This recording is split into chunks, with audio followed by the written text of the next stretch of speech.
organisasi. Jadi struktur organisasi mempengaruhi kecepatan untuk mengambil suatu keputusan. Seperti yang kita ketahui sekarang, bahwa bisnis itu semua berbicara kecepatan.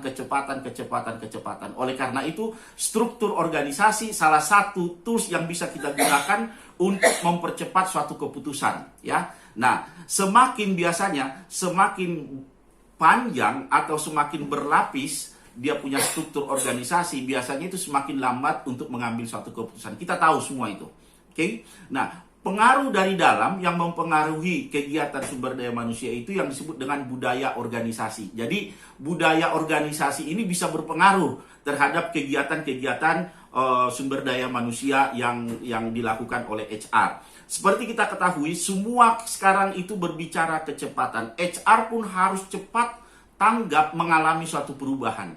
Oleh karena itu, budaya cepat tanggap terhadap perubahan harus dimunculkan. Dengan kata lain, budaya organisasi kita zaman dulu mungkin kita harus update sesuai dengan budaya organisasi yang dimaksud dengan budaya organisasi kekinian, yang mindsetnya ditetapkan melalui apa? Teknologi. Kemudian dari dalam, salah satu dari dalam yang mempengaruhi kegiatan sumber daya manusia itu yang disebut dengan gaya kepemimpinan.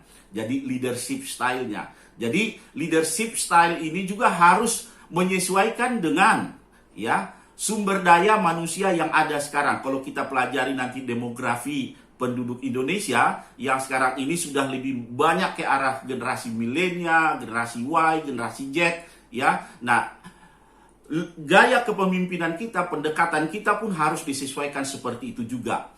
Itulah ada 4 faktor yang saya mau perkenalkan kepada teman-teman yang mempengaruhi kegiatan daripada sumber daya manusia itu.